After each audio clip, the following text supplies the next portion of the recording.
नमस्कार। आप सभी का स्वागत है और आप देख रहे हैं यूट्यूब चैनल रीमेक एडुपा। आज हम लोग जो भूगोल की श्रृंखला चल रही है वर्ग 6 की, उसकी अगली कड़ी देखते हैं। तो आइए देखते हैं पहले प्रश्न को। विश्व का सबसे बड़ा रेगिस्तान सहारा किस महाद्वीप में? हमने यहाँ एक प्रश्न का अलग एक उत्तर मिल गया अलग प्रकार के, यानी विश्व का सबसे बड़ा रेगिस्तान कौन सा है? सहारा। तो ये किस महाद्वीप में, यही प्रश्न है। तो ऑस्ट्रेलिया, एशिया, अफ्रीका और यूरोप। तो उत्तर इसका क्या होगा? अफ्रीका, यानी विश्व का सबसे बड़ा रेगिस्तान सहारा अफ्रीका महाद्वीप में है। दूसरा प्रश्न देखते हैं। दूसरा प्रश्न क्या है? एशिया को अफ्रीका से अलग करने वाली नहर का क्या नाम है? पनामा, कील, सू नहर या स्वेज नहर? पनामा नहर, कील नहर, सू नहर या स्वेज नहर? तो इसका उत्तर है स्वेज नहर, यानी एशिया को अफ्रीका से जो अलग करता है उस नहर का क्या नाम है? उस नहर का नाम है आपको स्वेज नहर।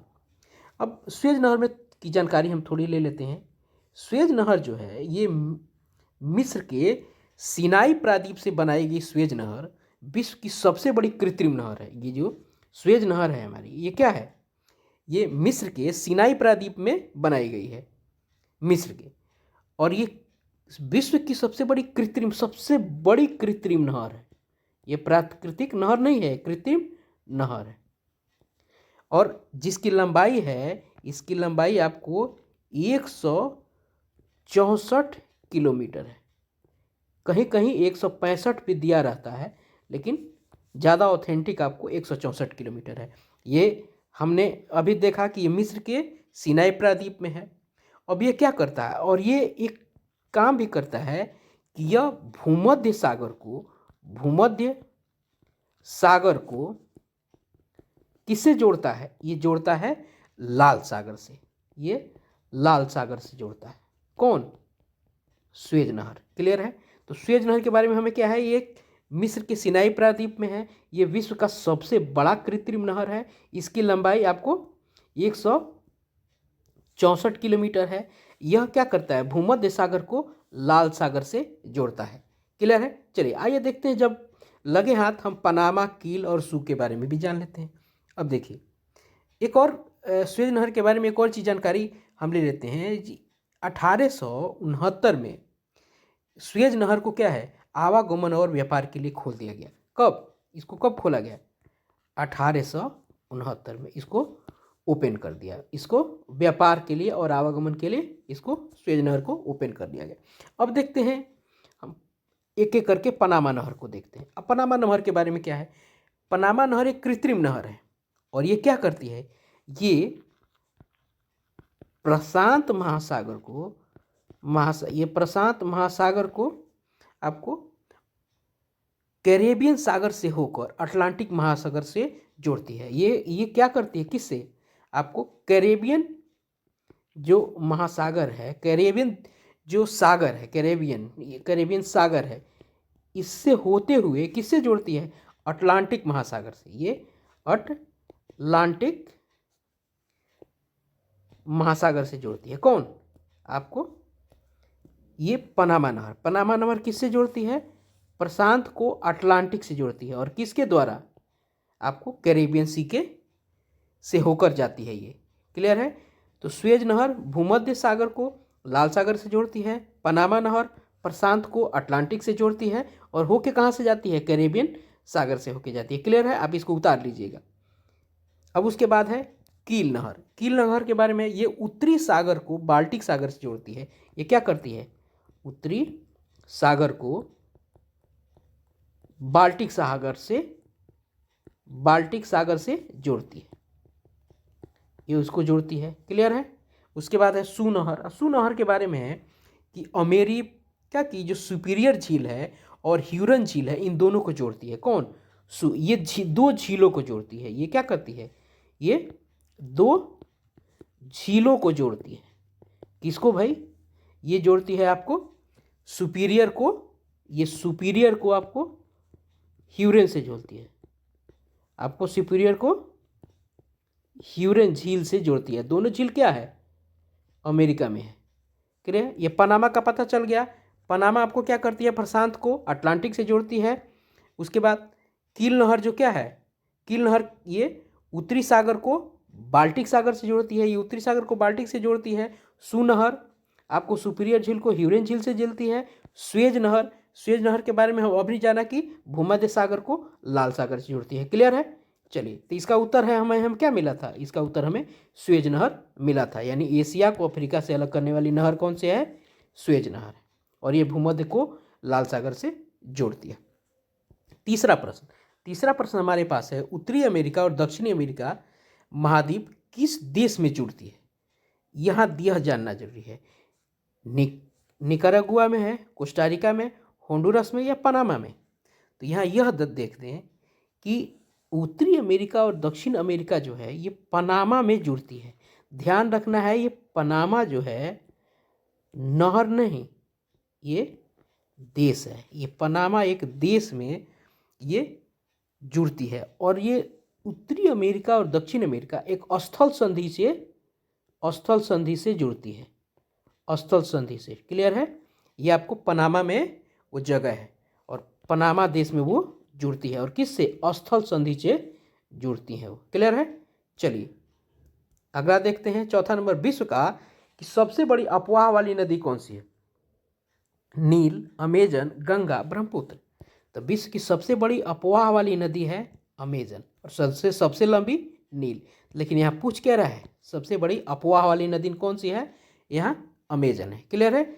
चलिए पांचवा नंबर प्रश्न देखते हैं। पांचवा नंबर क्या है, विश्व की सबसे लंबी पर्वत श्रृंखला कौन सी है। हम जो विश्व की सबसे लंबी पर्वत श्रृंखला कौन सी है, अरावली है, एंडीज है, शिवालिक है, इनमें से कोई नहीं। तो विश्व की सबसे लंबी पर्वत श्रृंखला जो है वो एंडीज है। और एंडीज के बारे में है क्या है, यह उत्तर से दक्षिण की तरफ, यह एंडीज जो है उत्तर से लेकर दक्षिण की तरफ फैली है। क्लियर है। यह दक्षिण अमेरिका महाद्वीप में ही से, ये कौन से महाद्वीप में है, दक्षिण अमेरिका में। ध्यान रखना है, उत्तरी अमेरिका में नहीं है। और ये इसमें विशेषता है कि ये उत्तर से दक्षिण की तरफ फैली है। ठीक है। तो विश्व की सबसे लंबी पर्वत श्रृंखला कौन सी है, एंडीज पर्वत श्रृंखला। ठीक है। चलिए आगे देखते हैं। आपको छठा, निम्न में से किसे महाद्वीपों का द्वीपीय महाद्वीप कहा जाता है। किसको महाद्वीप, किस महाद्वीप को, किसे नहीं, किस महाद्वीप को द्वीपीय महाद्वीप कहा जाता है। ऑस्ट्रेलिया, यूरोप, उत्तरी अमेरिका, दक्षिण अमेरिका। तो ऑस्ट्रेलिया जो है ये आपको क्या है, द्वीपीय महाद्वीप है। और दूसरी बात है, ये सबसे छोटा महाद्वीप भी, ये सबसे छोटा महाद्वीप भी है। क्या, ऑस्ट्रेलिया सबसे छोटा महाद्वीप भी है। कौन, ऑस्ट्रेलिया। और सबसे बड़ा क्या है, कौन है, एशिया है। चलिए सातवां प्रश्न देखते हैं, अंटार्कटिका महादेश के संदर्भ में कौन सा कथन सत्य है। अंटार्कटिका। क्लियर है। अब देखिए अंटार्कटिका इसके संबंध में क्या है, यहाँ मानव का अस्थायी निवास नहीं है, यहाँ भारत का शोध संस्थान मैत्री है, दक्षिण गंगोत्री यहाँ है, या उपरोक्त सभी। तो देखिए सबकी जांच करते हैं। यहाँ मानव का स्थायी निवास नहीं है, यहाँ मानव नहीं रह पाते, इतना ठंडा है ये। यहाँ भारत के शोध संस्थान मैत्री है। भारत का जो शोध संस्थान मैत्री है ना, ये कहाँ है, ये अंटार्कटिका में है। यहाँ भले लोग निवास नहीं करते हैं, लेकिन बहुत सारे देशों ने अपने अनुसंधान केंद्र यहाँ खोल रखे हैं, जिसमें से भारत का अनुसंधान केंद्र जो है, शोध संस्थान है मैत्री, वो अंटार्कटिका में है। ये पूछा भी जाता है कि भारत का शोध संस्थान कहाँ है, तो हम क्या बोलेंगे, अंटार्कटिका में है। उसके बाद दक्षिण गंगोत्री भी आपको यही है, यानी इस प्रश्न का उत्तर हो जाएगा उपरोक्त सभी। क्लियर है। चलिए आइए आगे देखते हैं। आगे है, जलमंडल में कौन सी अवस्थाओं को सम्मिलित आपको किया जाता है। जलमंडल में कौन सी अवस्थाओं को सम्मिलित किया जाता है, जल, बर्फ, जलवाष्प या उपरोक्त सभी। तो जलमंडल में किसको सम्मिलित किया जाता है, उपरोक्त सभी को, जल को भी, बर्फ को भी और जलवाष्प को भी जलमंडल में आपको सम्मिलित किया जाता है। क्लियर है। चलिए आगे है, महासागरीय जल की मुख्य गतियां हैं। अब बताइए। और एक और चीज़ है, हम लोग ये 8वां नंबर प्रश्न में एक और चीज़ हम देख सकते थे कि पृथ्वी पर जो है ना, आपको कितना जल है, पृथ्वी पर कितना जल है, जलमंडल कितना है, पृथ्वी पर 71% जल है और 29% आपको क्या है, स्थल है। क्लियर है ना। तो जलमंडल हमारे यहाँ ज़्यादा है, कितना है, 71% और 29% स्थल है। क्लियर है। चलिए 9वां प्रश्न देखते हैं। महासागरीय जल की मुख्य गतियाँ हैं। अब बताइए महासागरीय जल की मुख्य गतियाँ क्या है, तरंगे हैं, ज्वार भाटा है, महासागरीय धाराएं हैं कि उपरोक्त सभी। तो महासागरीय जल की जो गतियाँ हैं वो तरंगे भी हैं, ज्वार भाटा भी है, जो चंद्रमा के चलते होता है ज्वार भाटा। ज्वार को क्या होता है, ऊपर जो पानी उठता है उसको ज्वार है, और जब ऊपर से पानी नीचे की तरफ आता है उछल के, उसे भाटा कहते हैं। महासागरीय धाराएं यानी सभी आपको महासागरीय जल की गतियां हैं। क्लियर है। चलिए आगे देखते हैं और 10वां नंबर प्रश्न देखते हैं। अब देखिए महासागरों का सही क्रम क्या है, इसको ध्यान से देखना है, क्योंकि इससे कई सारे प्रश्न बनाने पड़ते, इसलिए मैंने इसको एक जगह कलेक्ट कर दिया। तो सब देखिए, सबसे बड़ा महासागर जो है वो क्या है, प्रशांत है, और सबसे छोटा आर्कटिक है। क्लियर है। और महासागरों की संख्या कितनी है, 5 है, और महाद्वीपों की 7 है। चलिए हमको महाद्वीप नहीं देखना है, हमको यहाँ देखना है महासागर। तो सबसे बड़ा प्रशांत है और सबसे छोटा आर्कटिक है, तो बीच वाला देख लेते हैं।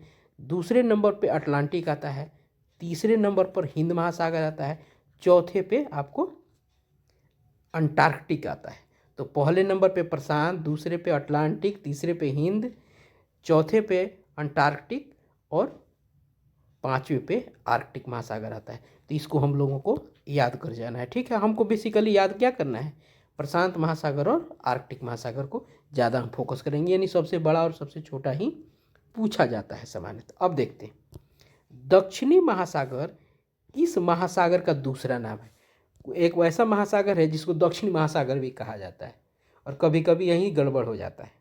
किसका नाम है, प्रशांत का, अटलांटिक का, हिंद का या अंटार्कटिक का। तो दक्षिणी महासागर जो है वो किस महासागर का नाम है, वो नाम है आपको अंटार्कटिक का। अंटार्कटिक को जो है हम क्या बोलते हैं, आपको दक्षिणी महासागर बोलते हैं। तो अंटार्कटिक याद हो गया, क्लियर, कि अंटार्कटिक जो है वो किस महासागर का नाम है, दक्षिणी महासागर का नाम है, या दक्षिण महासागर का नाम अंटार्कटिक है, इसको याद रखना है। क्लियर है। चलिए आगे देखते हैं अगला प्रश्न क्या है। 12वां नंबर प्रश्न। 12वां नंबर प्रश्न है, इसमें से क्या प्रशांत महासागर की विशेषता है। इसमें प्रशांत महासागर की विशेषता क्या है। एक तो प्रशांत महासागर सबसे बड़ा महासागर है, और इसमें प्रशांत महासागर की विशेषता क्या है, इसका क्षेत्रफल सभी महाद्वीपों के कुल क्षेत्रफल से भी बड़ा है। अब बताइए 7 महाद्वीप हैं और कितना बड़ा है कि इसका क्षेत्रफल उससे भी बड़ा है। दूसरा क्या है, इसके एक ओर एशिया और ऑस्ट्रेलिया और दूसरी ओर उत्तरी और दक्षिण अमेरिका है। अन्य महासागरों की अपेक्षा गहरा है, या उपरोक्त सभी। तो ये उपरोक्त सभी है इसका उत्तर, यानी यह जो इसका जो क्षेत्रफल है, जितना महाद्वीप है ना उस सबको मिला दिया तो उससे भी बड़ा क्षेत्रफल है इसका, इतना बड़ा है ये। दूसरा, इसके एक ओर एशिया और ऑस्ट्रेलिया है और दूसरी ओर उत्तर अमेरिका और दक्षिण अमेरिका है। ध्यान रखना, जब मैप पर ध्यान दीजिएगा तो ये समझ में आपको आ जाएगा। अब देखते हैं, और यह अन्य महासागरों की अपेक्षा गहरा है। ये इसमें एक एरियाना ट्रेंच जो है वो सबसे गहरा स्थान है, वो 11,000 आपको कुछ 22 मीटर के करीब है, यानी 11 किलोमीटर गहरा है, यानी इसका आपको डी आंसर इसका होगा। क्लियर है। चलिए 12वां नंबर देखते हैं। आपको 13वां नंबर पर, 13वां नंबर क्या है, व्यापार की दृष्टि से विश्व का सबसे व्यस्त महासागर क्या है। व्यापार की दृष्टि यानी सबसे ज़्यादा व्यापार इसी महासागर से होता है। वो कौन सा है, प्रशांत है, अटलांटिक है, हिंद है या दक्षिण है। तो विश्व के सबसे व्यस्त अगर कोई महासागर है वो है अटलांटिक महासागर। क्लियर है। चलिए आगे देखते हैं। चौथा, गलत मिलान बताना है। इसमें गलत मिलान कौन है, गलती से गलत मिलान कौन है। अब देखिए, चूंकि आकार है, ये आकार के बारे में बताया गया महासागरों के। प्रशांत महासागर ये लगभग क्या है, वृत्ताकार है।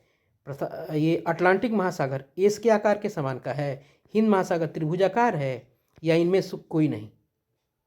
गलत कौन सा है, तो देखिए इसमें गलत कोई नहीं, सब सही है। प्रशांत महासागर जो क्या है वो वृत्ताकार है, अटलांटिक महासागर क्या है, ये एस के आकार में, अब देखिएगा मैप में एस की तरह वो दिखेगा। हिंद महासागर क्या है, ये त्रिभुजाकार है। क्लियर है, यानी डी इनमें से कोई नहीं उत्तर होगा, यानी सारा के सारा ही सही है। अब प्रश्न यही आता है, प्रश्न ये ज़्यादा पूछा जाता है कि अटलांटिक महासागर का किस अक्षर के समान है, तो एस के समान है अटलांटिक महासागर। प्रशांत महासागर गोलाकार है और हिंद त्रिभुजाकार है। ठीक है, ऐसे है वो। चलिए आगे देखते हैं चौथा 15वां नंबर प्रश्न, दक्षिण महासागर निम्न में से किस महाद्वीप को चारों ओर से घेरता है। ये दक्षिण महासागर जो हम लोग अभी कुछ देर पहले पढ़े हैं, अंटार्कटिक महासागर को जो दक्षिण महासागर बोलते हैं, वो किस महाद्वीप को चारों ओर से घेरता है, यूरोप को, ऑस्ट्रेलिया को, दक्षिण अमेरिका को या अंटार्कटिका को। चूंकि देखिए इसी के नाम पे ये लगभग है वो। ठीक है, तो ये किसको घेरता है, अंटार्कटिका को। ठीक है, चलिए आते हैं, आर्कटिक महासागर को कौन सी जल संधि प्रशांत महासागर से जोड़ती है। अब देखिए इस यहाँ थोड़ा सा हम लोग देख के चलेंगे। अब देखिए आर्कटिक महासागर को कौन सी जल संधि प्रशांत महासागर से जोड़ती है। अब देखिए जिब्राल्टर जोड़ती है, मैगलन जोड़ती है, बेरिंग जोड़ती है या हडसन जोड़ती है, तो इसका उत्तर हो जाएगा बेरिंग। यानी आर्कटिक महासागर को बेरिंग जल संधि किससे जोड़ती है, आपको प्रशांत महासागर से। यह ध्यान रखिएगा, आर्कटिक को बेरिंग जल संधि प्रशांत से जोड़ती है। आर्कटिक को याद रखिएगा, आर्कटिक बेरिंग प्रशांत, आर्कटिक बेरिंग प्रशांत, आर्कटिक को बेरिंग जल संधि प्रशांत से जोड़ती है। उसके बाद आ गया, चलिए तीनों को देख रहे थे, जिब्राल्टर, मैगलन, बेरिंग हो ही गया, हडसन। अब देखिए जिब्राल्टर जो है इसको ये क्या करता है, जल संधि, ये भूमध्य सागर को किससे जोड़ती है, अटलांटिक महासागर से, अटलांटिक महासागर से। कौन, जिब्राल्टर जल संधि। मैगलन क्या है, अब मैगलन किसको जोड़ती है, मैगलन क्या है, प्रशांत को अटलांटिक से, प्रशांत महासागर को किससे जोड़ती है, अटलांटिक को। ठीक है, बेरिंग का पता ही चल गया, आर्कटिक को प्रशांत से। उसके बाद हडसन, हडसन क्या करती है, ये हडसन की खाड़ी को, हडसन की खाड़ी को किससे जोड़ती है, ये जोड़ती है अटलांटिक महासागर को। यह ध्यान रखिएगा, बेरिंग जल संधि आर्कटिक को प्रशांत से जोड़ती है। एक बार फिर से दोबारा यही याद कर जाइए इसको, बेरिंग क्या करती है, आर्कटिक को प्रशांत महासागर से, जिब्राल्टर भूमध्य सागर को अटलांटिक महासागर से, मैगलन जल संधि प्रशांत से अटलांटिक महासागर को, और हडसन की संधि हडसन की खाड़ी को अटलांटिक से। अब देखिए छठी क्लास में पढ़ना है सब, अब बताइए कितना समान है। कुछ लोग देख के कहता है पापा इतना टॉप कहाँ से आता होगा, सरकार ये छठी क्लास में है ये सब, इसलिए उकताना नहीं है प्रश्नों को देखकर। आइए आगे बढ़ते हैं, 17वां नंबर प्रश्न है, कौन कौन परिमंडल जो जैव मंडल में शामिल है, स्थल मंडल या जय मंडल, स्थल मंडल या वायुमंडल, स्थल मंडल जल मंडल और वायुमंडल, जल मंडल या वायुमंडल। तो उत्तर हो जाएगा स्थल मंडल, जल मंडल और वायुमंडल, ये तीनों मिलके परिमंडल का निर्माण करते हैं। क्लियर है, चलिए आगे बढ़ते हैं। 18वां नंबर प्रश्न, नाइट्रोजन गैस वायुमंडल में कितना है, 21, 78, 1 या 85, कितना प्रतिशत है। तो नाइट्रोजन आपको 78% है आपको वायुमंडल में, और 21% क्या है, ऑक्सीजन है। सबसे ज़्यादा मात्रा गैस कौन सी गैस की है वायुमंडल में, वो है नाइट्रोजन की, उसके बाद ऑक्सीजन की आती है। क्लियर है, चलिए 19 नंबर, ऑक्सीजन गैस वायुमंडल में लगभग कितना है, अभी हमने बताया 21% है, अभी हम लोगों ने बताया ही 21% है। चलिए अगला प्रश्न देखते हैं, अगला प्रश्न क्या है हमारा 20 नंबर, वायुमंडलीय गैस के संबंध में कौन सा कथन असत्य है। ये पूछ रहा है कौन सा कथन असत्य है। वायुमंडलीय गैस में कार्बन डाइऑक्साइड पेड़ पौधे की वृद्धि के लिए सहायक होता है, नाइट्रोजन प्राणियों की वृद्धि के लिए सहायक होता है, और कार्बन डाइऑक्साइड पृथ्वी से छोड़ी हुई ऊष्मा को अवशोषित करता है। देखिएगा, ध्यान रखिएगा कि जब भी किसी प्रश्न में असत्य सत्य की बात आती है तो कई सारे उससे प्रश्न निकल के आते हैं। आप देख रहे होंगे कि एक प्रश्न में कम से कम 4-4, 5-5 तथ्य निकल के आ रहे हैं। तो आप ये बिल्कुल ध्यान में नहीं रखिएगा, जो प्रश्न हमने बनाया है वही परीक्षा में छपेगा, जरूरी बिल्कुल नहीं है, डिस्कशन को ध्यान से सुनने की ज़रूरत है। जो मैं डिस्क्राइब कर रहा हूँ, एक्सप्लेन कर रहा हूँ, उसको सुनिए। और अगर चीज़ें अगर आपको याद नहीं हो पाती हैं तो वीडियो को रोक करके मेरे एक्सप्लेन को कहीं नोटबुक पे नोट कर लीजिए। क्लियर है? आइए देखते हैं। पहले यहाँ याद रखना यह है कि कार्बन डाइऑक्साइड जो है ये पेड़ पौधे की वृद्धि में सहायक होता है। ये सही कथन है। कार्बन डाइऑक्साइड पेड़ पौधों की वृद्धि के लिए सहायक होता है और नाइट्रोजन किसकी वृद्धि के लिए? ये प्राणी के लिए। इसलिए ज़्यादा नाइट्रोजन जो है ना वायुमंडल में, वो हमारे लिए बहुत लाभदायक है, हमारी वृद्धि के लिए बहुत सहायक है वो। उसके बाद कार्बन डाइऑक्साइड क्या है? कार्बन डाइऑक्साइड पृथ्वी से छोड़ी हुई ऊष्मा है ना, उसको क्या करता है? अवशोषित करता है। इसीलिए ग्लोबल वार्मिंग का कारक है। ये क्या है? पृथ्वी जो गर्मी छोड़ती है ना, इसको ये और क्या करता है? ग्लोबल वार्मिंग, ये ग्लोबल के गर्मी को, वार्म को ये क्या करता है? अवशोषित करता है। ठीक है, यानी इसमें से कोई कथन असत्य नहीं है, यानी उत्तर इसका क्या होगा? इनमें से कोई नहीं, यानी तीनों कथन सत्य हैं, ये तीनों के कथन। ठीक है, चलिए तीन आंसर हमारे पास हो गया। कार्बन डाइऑक्साइड पेड़ पौधों की वृद्धि के लिए, नाइट्रोजन हमारे जीव और जंतुओं के वृद्धि के लिए। कई सारे प्रश्न हमारे आए, इससे प्रश्नों के उत्तर मिले हमें। आइए 21वां नंबर प्रश्न देखते हैं। वायुमंडल कितनी ऊंचाई तक लगभग फैला है? हमारा वायुमंडल जो कितनी ऊंचाई तक फैला है? 1600 kilometre, 16 metre, 1600 metre, 1000 kilometre, 160 kilometre. तो हमारा वायुमंडल जो है 1600 किलोमीटर तक फैला है, ध्यान रखिएगा। ठीक है, और कई परतें भी हैं, परतों को हम आगे डिस्कस करेंगे। चलिए आगे देखते हैं। आइए क्या, अब देखिए यहाँ कह क्या रहा है कि वायुमंडल परत का सही क्रम क्या है। अब देखिए आपको एक चीज़ बताता हूँ, आप एक चीज़ याद रखिए। एक हमने भी कहीं पढ़ा था, इसको कहीं पढ़ा है, याद नहीं आ रहा है कहाँ पढ़ा है। एक मंत्र याद रखिए, वो मंत्र मैंने कहीं पढ़ा है। छोड़ सब मैं आया बाहर। इसको याद कर जाइए, इसको क्या करना है? याद कर जाना है। मैं फिर से लिख देता हूँ यहाँ, छोड़ सब मैं आया बाहर। ये क्या है? ट्रिक है। किसका? ये ट्रिक है आपका परत को याद करने के लिए। छोड़, छोड़ क्षोभ मंडल, यह क्षोभ मंडल देखिएगा, इसी में सबसे पहले क्षोभ है। छोड़ सब समताप, मैं मध्य, आया आयन, बाहर बहिर। छोड़ सब मैं आया बाहर।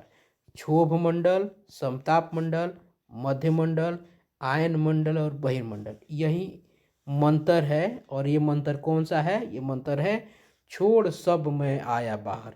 क्षोभ मंडल, समताप मंडल, मध्य मंडल, आयन मंडल, बहिर्मंडल। क्लियर है? चलिए, यानी इसका उत्तर हमें बी मिला 22 का। आइए देखते हैं 23वां नंबर प्रश्न। 23वां नंबर प्रश्न हमारे सामने है। वायुमंडल के संबंध में कौन कथन असत्य है? जब बात असत्य की आती है तो इसमें कथन यानी सत्य होंगे, 1 से 2, 3 भी हो सकते हैं। आइए देखते हैं। वायुमंडल का घनत्व समुद्री तल पर अधिक होता है। समुद्री तल से ऊपर की ओर जाने पर क्या होता है? कम होता है। ऊपर जाने पर कम होता है। उसके बाद वायुमंडल में ऊपर की ओर जाने पर तापमान घटने लगता है। इनमें से क्या? इनमें से कोई नहीं। अब असत्य कौन सा है? वायुमंडल का घनत्व जो है समुद्री तल पर अधिक होता है, और जैसे जैसे समुद्र से ऊपर आते रहते हैं वो क्या हो जाता है? कम होने लगता है। क्लियर है? उसके बाद वायुमंडल में ऊपर की ओर जाते हैं तो तापमान क्या होता है? घटने लगता है ना। देखिएगा ना, जब ऊपर पर्वतारोही ऊपर जाता है, चाहे किसी पहाड़ पे हम लोग ऊपर जाते हैं, यहाँ आते हैं तो क्या होता है? यानी जैसे जैसे ऊपर जाते रहते हैं हम लोग को ठंडा बढ़ने लगता है। तो यह बात, यह भी सही है, यह भी सही है और यह भी सही है। यानी समुद्र तल में वायुमंडल का घनत्व अधिक होता है, समुद्र तल से ऊपर आते हैं तो जो वायुमंडल का घनत्व क्या होता है? कम होने लगता है। और जब हम ऊपर जाते हैं, जितनी ऊंचाई पे जाते हैं तो क्या होता है? तापमान घटने लगता है, यानी ठंडा होने लगता है। तो इसमें कोई भी कथन असत्य नहीं है, यानी डी आंसर है, यानी 3 कथन सत्य। कौन सा कथन सत्य है। फिर सत्य और असत्य, मैं सत्य और असत्य कथन इसलिए लेके आता हूँ कि कई सारे प्रश्न बनाने से बेहतर है कि सत्य और कथन और असत्य को कथन को बना दिया जाए, तो एक साथ कई सारे प्रश्न आ जाएंगे। तो इसलिए बार बार कहता हूँ, जो क्वेश्चन बनाया है वह नहीं छपेगा, इस क्वेश्चन के अंदर जो समाहित है सामग्री वह होगा। इसलिए इसको ऐसे ही देख के मत जाइएगा, इस क्वेश्चन के डिस्कशन को और एक्सप्लेनेशन को जरूर सुनिएगा, नहीं तो ऐसे ही देखते रहने से कुछ नहीं होगा। सुनिएगा, ये बस ऐसा नहीं है कि 30 को क्वेश्चन 20 को क्वेश्चन है, वो 20 को क्वेश्चन के साथ हर क्वेश्चन के साथ 5 को उसके साथ सबऑर्डिनेट क्वेश्चन जुड़े हुए हैं, उसकी अपनी ब्रांचेज हैं। कौन सा कथन सत्य है। वायुमंडल पृथ्वी पर दबाव डालती है, वायुमंडल के ऊपर की ओर जाने पर ऑक्सीजन कम होने लगता है, और वायुमंडल का दबाव पृथ्वी पर एक स्थान से दूसरे स्थान पर भिन्न होता है। बिल्कुल, वायुमंडल पृथ्वी पर क्या है, दबाव डालती है। वायुमंडल से ऊपर की ओर जाने पर क्या होता है, ऑक्सीजन कम होने लगता है, तभी ना पर्वतारोही लेके जाते हैं ऑक्सीजन। और वायुमंडल का दबाव पृथ्वी पर एक स्थान से दूसरे स्थान पर भिन्न होता है। बिल्कुल, यहाँ कुछ अलग दबाव रहेगा, दूसरी जगह कुछ अलग दबाव रहेगा, यानी उपरोक्त सभी कथन आपको सत्य है। क्लियर है। चलिए 25वां नंबर देखते हैं, वायु के संबंध में असत्य कथन क्या है। वायु के संबंध में, वायु उच्च दाब से निम्न दाब की तरफ बहती है। ये हमेशा याद रखिएगा, वायु क्या है, उच्च दाब से निम्न दाब की तरफ बहती है। बिल्कुल, इसको देखना है, हाई प्रेशर से लो प्रेशर की तरफ जाती है, न कि लो प्रेशर से हाई प्रेशर की तरफ बहती है। हाई प्रेशर से लो प्रेशर की तरफ बहती है। वायु निम्न दाब से उच्च दाब की तरफ बहती है, क्या यह है या यह है। गतिशील वायु को पवन कहते हैं। इसमें असत्य कथन कौन है, असत्य कथन आपको इसमें बी है, यानी वायु जो है निम्न दाब से उच्च दाब की तरफ बहती वाला कथन है, यानी ये गलत है। निम्न दाब से उच्च दाब की तरफ नहीं बहती है, वो उच्च दाब से निम्न दाब की तरफ बहती है। क्लियर है, यानी इसमें आंसर हो गया बी है। इनमें से कोई ना देख के मत लगा दीजिएगा कुछ भी, जानबूझ के मैं ऐसा डालता हूँ। कौन सी पर्वत श्रृंखला एशिया को यूरोप से अलग करती है। अब देखिए आ गया एक अलग प्रकार का, एशिया को यूरोप से, एशिया और यूरोप एक साथ जुड़ा हुआ है। देखिएगा कौन सा पर्वत श्रृंखला अलग करता है, एंडीज, एटलस, हिमालय या यूराल। सीधी सी बात है, पिछले वाले मैंने पढ़ा था यूराल पर्वत और यूराल नदी, तो यहाँ यूराल एशिया और आपको यूरोप को अलग करता है। चलिए आगे देखते हैं, उत्तरी अमेरिका और दक्षिण अमेरिका से कैसे जुड़ा है, जल संधि से, स्थल संधि से, नहर से, उपरोक्त सभी। पीछे इसी वीडियो में हमने पहले देखा था कि उत्तरी अमेरिका और दक्षिण अमेरिका एक जगह जुड़ा हुआ है किसी देश में। कौन से देश में, वो जगह क्या था, पनामा। और पनामा नहर नहीं था, क्या था ये, इस देश में वो स्थल संधि से जुड़ा था। तो यहाँ क्या उत्तर हो जाएगा, स्थल संधि। देखिए यहाँ ये उत्तर अमेरिका है और ये दक्षिण अमेरिका है। देखिए ये कहाँ जुड़ा है, यहाँ जुड़ा है, यही पनामा है, और यही पनामा में आके एक दूसरे से जुड़ा है, दोनों स्थल से, दोनों जमीन नहीं है, तो यहीं पे वो जुड़ा है, इसी जगह पे, यहीं पे पनामा देश है। क्लियर है ना। देखिए उसके अलावा एक और फोटो आपको दिख रहा है, ये श्रीलंका है ना, और ये भारत है। तो भारत और श्रीलंका जो जुड़े हुए हैं ना, वो किससे जुड़े हुए हैं, एक जल संधि से जुड़े हुए हैं। ये स्थल संधि नहीं है, उसको क्या बोलते हैं, पाक जलडमरू मध्य बोलते हैं, ठीक है ना। चलिए, यानी पाक जल संधि उसको बोलते हैं ये। चलिए एक और क्वेश्चन का आंसर हम लोग को मिल गया, श्रीलंका और भारत किस जल संधि से जुड़े हुए हैं, तो पाक जल संधि से जुड़े हुए हैं। चलिए 28वां नंबर, वायुमंडल में किस गैस की अधिकता है। कुछ देर पहले हम लोगों ने पढ़ा भी है, ऑर्गन की है, नाइट्रोजन की, ऑक्सीजन की है, कार्बन डाइऑक्साइड की है, तो नाइट्रोजन की है। क्लियर है। यहाँ एक और चीज़ दे सकता था निम्नलिखित में वायुमंडल में किस गैस की अधिकता है, और वहाँ हाइड्रोजन, ये नाइट्रोजन हटा के मान लीजिए हाइड्रोजन दे देता, तो क्या करना है, तब कैंसर हमको क्या देना होता, अगर पूछ देता कि निम्न में वायुमंडल में किस गैस की अधिकता है, वहाँ ऑर्गन दे देता, हाइड्रोजन दे देता, ऑक्सीजन दे देता और कार्बन डाइऑक्साइड देता, तब आंसर क्या बनाते हम, ऑक्सीजन। क्लियर है ना। तो ये प्रश्नों पर बहुत ध्यान देना पड़ता है कि प्रश्न का स्ट्रक्चर कैसा है। यहाँ तो उत्तर आपको नाइट्रोजन हो जाएगा, लेकिन मान लीजिए इस ऑप्शन में नाइट्रोजन नहीं रहता, तब क्या करते, तब ऑक्सीजन होता। नाइट्रोजन कितना प्रतिशत है, 78%। उसके बाद 21% कौन है? ऑक्सीजन है। कार्बन डाइऑक्साइड कितना है? 0.3 है, इतना कम है ये। 29 नंबर प्रश्न, पृथ्वी का कौन सा भाग ठोस चट्टानों का बना है? वायुमंडल, स्थलमंडल, जलमंडल या जयमंडल? तो कौन सा मंडल बना है आपको? सीधी सी बात है, ठोस है तो वो स्थलमंडल से ही बना होगा। क्लियर है? चलिए, ओके, इतना ही प्रश्न था इस वीडियो में।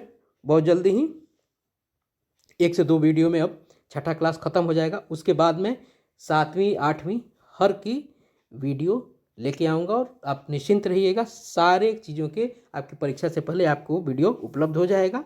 सारे के MCQs मैं लेके आऊँगा। MCQs सबके मिलेंगे, आपको वन लाइनर क्वेश्चंस मिलेंगे और आपके सारे प्रश्नों के उत्तर यहाँ मिलेंगे। हमारे साथ जुड़े रहिएगा बस। और जुड़े रहने के लिए हमारे चैनल को सब्सक्राइब कीजिए। आप लोग सब्सक्राइब नहीं करते हैं, बस देख लेते हैं, चल देते हैं।